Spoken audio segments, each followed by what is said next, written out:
Hello, my friends. Good evening. And today is Friday, and it's already evening, and it's TIGF. Thank God it's Friday. And it's been a tiring day, and there's a lot of works to be done. And sometimes when we do our work, it's not uncommon that we encounter disruptions. Pag umaalis tayo ng bahay ay nagpaplano tayo ng ating mga gagawin. Subalit pagdating natin sa ating mga lugar na pinagtatrabahuhan ay may mga circumstances na dumarating na hindi natin nakaplano. And sometimes this provides some disruption or discomfort to our schedules. But doing this job for a couple of years taught me a very good, important lesson, and that is how to be flexible and how to be adjustable. Because there are things that we plan to do, and yet because of some circumstances we cannot do it. Then probably we should just set our mind into thinking that probably perhaps there are better things to do, and that we can do this in some other time, or maybe in the next schedule that we need to do. And these are all in our mind. If we would like to be stressed, we would like to be flexible, it is actually in our mind. And it is this is a mind setting, how we deal with stress. That's why sometimes I am not a Buddhist, or I am not a Hindu, but sometimes I believe in the power of the mantra. When I say mantra, is that we try to focus or emphasize a particular thought or a particular situation that we want to be in and we would like to happen. And I've noticed that if we follow this exercise, maybe just a few minutes of our time, if we keep on reciting the mantra, focusing our thoughts on this, I think this also has a psychological effect of conditioning our mind towards the attainment of a particular situation. And because of that, coupled with flexibility and openness, we will be able to adjust to our situations. That's why we can even convert those stressful moments into opportunities to become better. If we cannot do a particular thing better today, perhaps tomorrow we can do it more better. And it's just a matter of time management and adjustment, and perhaps a sort of acceptance that reality is like that. And even in situation that we have to make a decision, we need to have some flexibility. In ethics, you call that situation ethics, meaning to say we cannot really define right and wrong in a black and white sense. Although the black and white norm in morality is important, because this is our guide, this is our benchmark. But nothing is absolute in a sense 100%, that there will be no exceptions. That's why they say it, that there is always an exception to the rule. There's always an exception to the rule.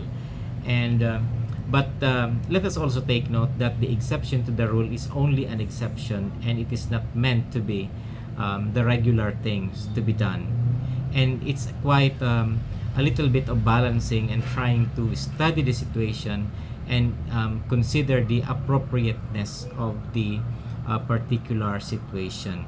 That's why, especially in making decisions, we should not be very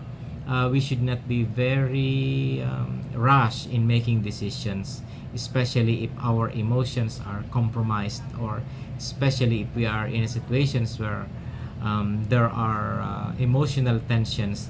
I think it's better to keep quiet and be silent, and maybe drink a cup of coffee or enjoy your cup of tea or whatever it is, before making a decision, or before letting words come out of your mouth.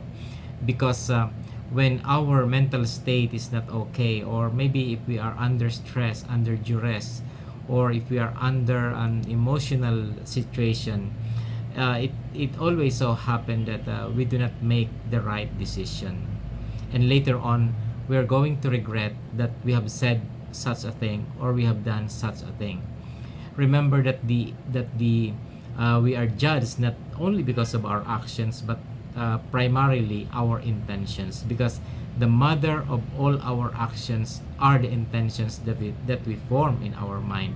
That's why we have to guard our mind. That's why, going back to my idea of a mantra, then if we develop a certain mantra, then we can help our mind focus on a particular thing. We could train our mind to focus our thing, because sometimes we don't realize how powerful our mind is in shaping our direction and our future, and even influencing the surroundings around us. Like what mantra, for example, um, like this, I can do this project, I can do this project, I can do this project. If I repeat that 154 times, I think it will help condition my mind that I will be able to do this particular project. But if we entertain negativity and entertain doubt about our ability to perform, then I think that it also has a conditioning effect on our psyche, on our mind. And it can, because most of our failures are like that. I remember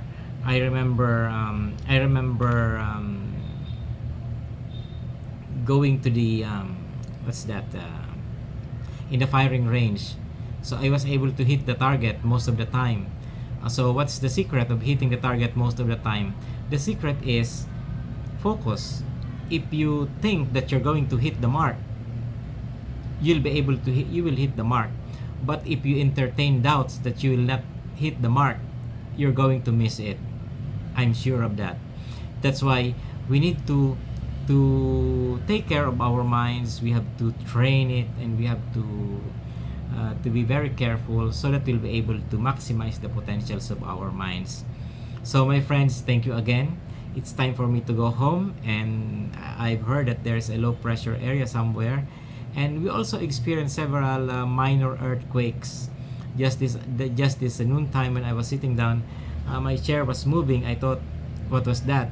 And it was actually an earthquake. And let us just pray that things will become better, and that we will be safe all the time. So goodbye, my friends. Take care. God bless us.